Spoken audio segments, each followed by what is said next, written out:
Do you love thrifting too? This is the video for you if you love going to the charity shop. With a couple of friends, I went to Birchington yesterday. So Birchington is a small town a few miles from Margate, where you might know the Turner Contemporary Gallery. Now, even if going to the charity shop isn't really your bag, do watch on to the end of the video, or actually about 6 minutes into the video, and I'll show you the resting place of Rossetti, who was a founder of the pre-Raphaelite movement.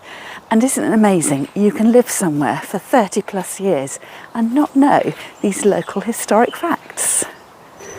Well, let's dive into the video. I hope you enjoy it, and let me know in the comments which of the flower arranging items I overlooked might have gone home with you. My friends and I managed to spend a grand total of 4 hours in Birchington, including a cup of tea, a light lunch and lots of thrifting. At £15, I thought this 1940s crystal vase was a little bit too expensive, but it's got such an interesting double layer flower frog. And what do you think about that amber coloured vase? Personally, I think plain glass vases are more usable, so I've skipped over that and ended up on the bottom shelf here. I see this pattern quite a lot, and I think it dates to about the early 1980s. I can remember my mum having a tea tray, so it always catches my eye. And if you're a blue and white fan, or particularly a lover of Delft, you'll have been interested to see these pot holders, which look like they were brand new. Now here's a top styling tip for you. Look out for these dressing table sets with the glass trays. This one comes with 2 candlesticks. I think the ring holder is separate. I think it might be £3 for the pair of candlesticks plus the tray. I would use the candlesticks for their intended use on the dining table rather than being on my dressing table, but also I wouldn't necessarily put the tray on my dressing table. I would use that for a tray in the kitchen. So if you're having a cup of tea and a few biscuits, use that tray. Or if you're having friends over and you're doing sort of buffet food, why don't you use the glass tray for your sandwiches? Here's another piece of amber glassware, the lovely little basket. I particularly like the little blue jug next to it as well. At first glance, when you walk into the charity shops, you may think it's just a load of old junk. Well, it pays off to have a really good look at all the shelves. Start up high, go to the middle, and don't forget to look down on the bottom shelf too. This little shamrock plate caught my eye. I had a milk jug similar to this a while ago. Can't quite remember the name of the maker, but this one was made in Donegal in Ireland. The plate behind it with the pumpkin caught our eye too, particularly with a little pumpkin flower next to it.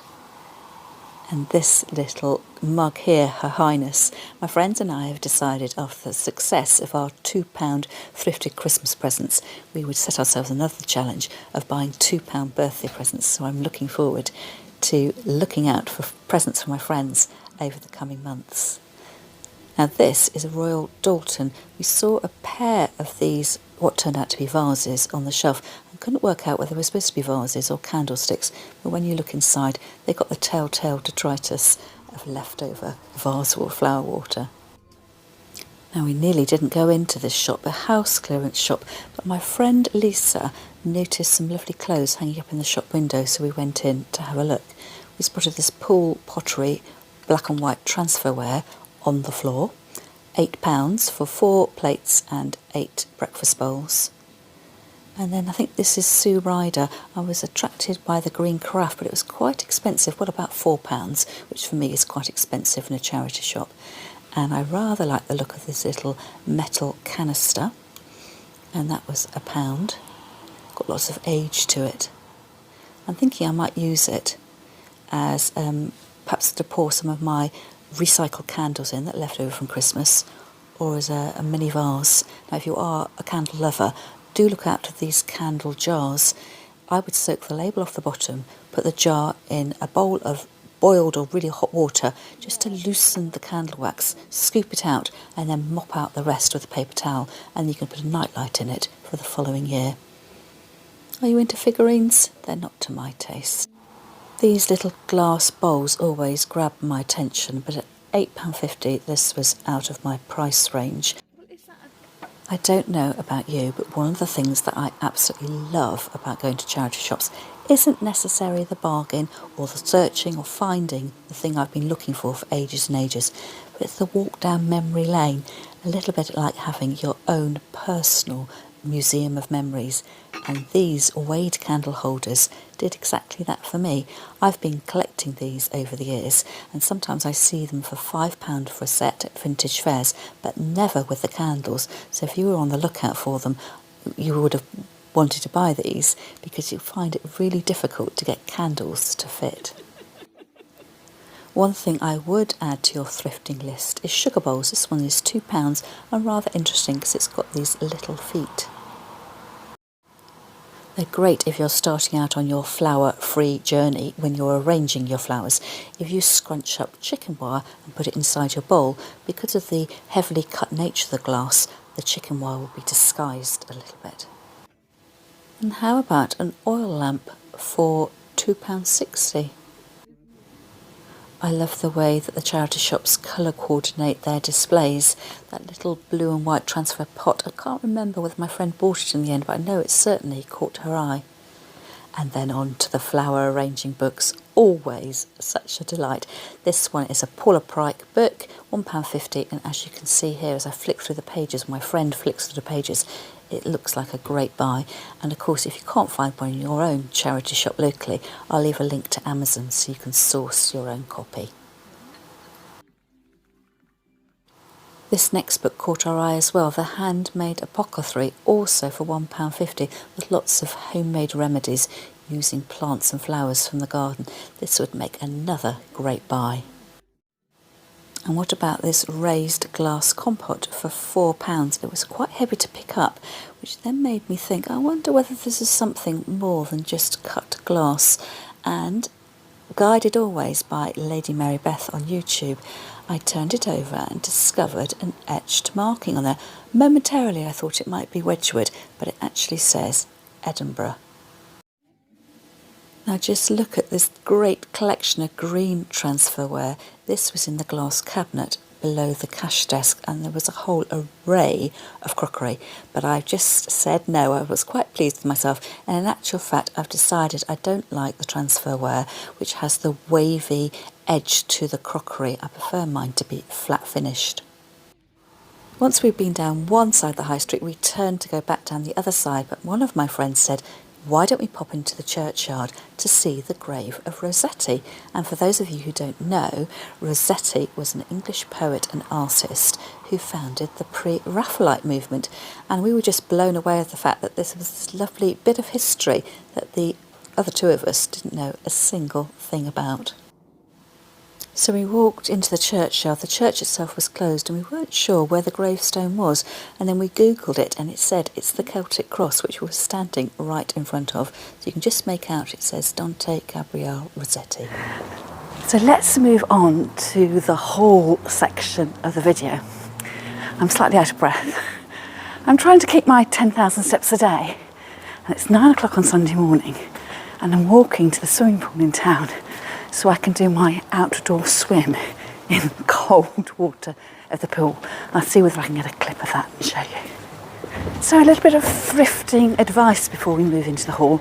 I have learnt over the years not to buy everything. When you go to the charity shop, everything is inexpensive on the whole, and just because you can afford it doesn't mean you should buy it.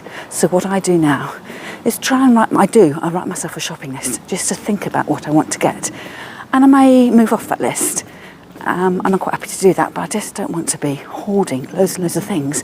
And as a florist and flower arranging teacher, I don't want to end up with loads and loads and loads of vases. And I do operate a vague one in, one out policy. So although I have a reputation at home of always bringing stuff into the house, I think I also have a very good reputation of decluttering on a regular basis. And I do that sometimes because I get overwhelmed with the amount of things I've got, but also I find as time goes on, my excitement, for instance, of finding some white, red and white transferware crockery becomes more finessed over time. And now I've got a collection of specific crockery, so I've weeded out some of my treasured red and white pieces, and I will redonate those to the charity shop. I'm back from my swimming. I've had a lovely breakfast of homemade waffles, and I'm now in my workshop, the only quiet place I can find in the house at the moment. Before we get into the thrift haul, I don't know whether you know that I've got a private group over on Facebook, and at popular request I've been asked if I will upload my videos in the group as well as on YouTube, and that way you can watch the videos on Facebook without those pesky adverts getting in the way. So the first thing I bought was this tiny little container, and it's got a metal lid on it, and it says handmade food canister. And what drew me to it was, number one, it was vintagey looking. Number two, it's green, so all set for spring. I'm not quite ready for spring yet. But the lid, something about the lid reminded me of the food jars my mum used to have, glass food jars, which I think were from Heinz. So I don't know whether the lid and the canister actually go together. The greens are slightly different. And what I'm going to do is to use this as either a little decorative object on the riser on my kitchen windowsill, or I may even see whether it's watertight and use it as a tiny bud vase. That'd be really good, particularly for the short-stemmed spring flowers. And not flower related at all, I bought myself this necklace. I wasn't going to do it. I got persuaded by my friends. They said it was Julie colours, and I think I agree with them. Now, I have stopped wearing necklaces of late. I find that with the menopause, they make me too hot. And the other thing that puts me off is the hook and eye detail. I'm finding that as I get older, having to rely more and more on my glasses. But actually, this hook and eye is rather large, so hopefully that won't cause me any problems. And I quite liked with this necklace the way that it wasn't round beads. It looks like square beads that have been slightly squashed, so it just gives it a little bit of a different look compared to the rest of the necklaces that I've got stored away. Now, the last two sets of items I bought were from the house clearance shop, which, to be honest, unless we'd gone to look at Rossetti's gravestone in the church, we would never have noticed it was there, because the shops were petering out at that end of the high street. Now, I have had a table lamp on my wish list for quite a long time, and I'm planning to put this on my kitchen windowsill. When we had our kitchen refurbished, we originally wanted spotlights above the kitchen sink so we could see to wash up of an evening, and we were talked out of that by our builder. And lo and behold, every time we're washing up in the evening with the main kitchen pendant lights behind us, we're always in a shadow. So I thought this would be quite a nice little lamp to plug in. I can't put it there just yet because it means pulling my fridge out of the way and getting to the socket. But hopefully it'll all be sorted out in the next few weeks or so. So if you follow me on Facebook or Instagram, look out for a new table lamp, well, a new windowsill lamp in my kitchen. And it came with a lampshade too, slightly bashed, but for £5 for the shade and the lamp stand, you can't really complain. I also got a free light bulb, and we tested it in the shop and everything was working. Looks good, doesn't it? And my most exciting find of the day, this was also in the house clearance shop.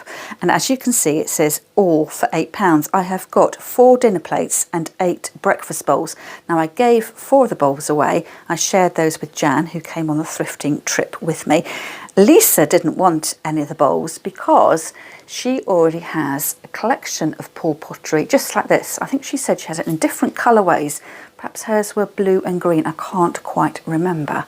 So with my husband's words ringing in my ears as I left to go out with my 2 friends on Saturday morning, he said, please don't bring any more of that old crockery into the house. I like our black and white plates. I think I've hit the jackpot here. It's black and white crockery. It's got that vintage look that I love so much, but it's definitely more modern in style. And because it is a new plate, it says on the back, dishwasher and microwave safe, so you can't go wrong with that. And of course I compare it with our existing black and white crockery, which is plain white with a black band around the edge. So that's the dinner plate. It's quite large, and this is the cereal bowl. Nice size, and it's quite flat and open.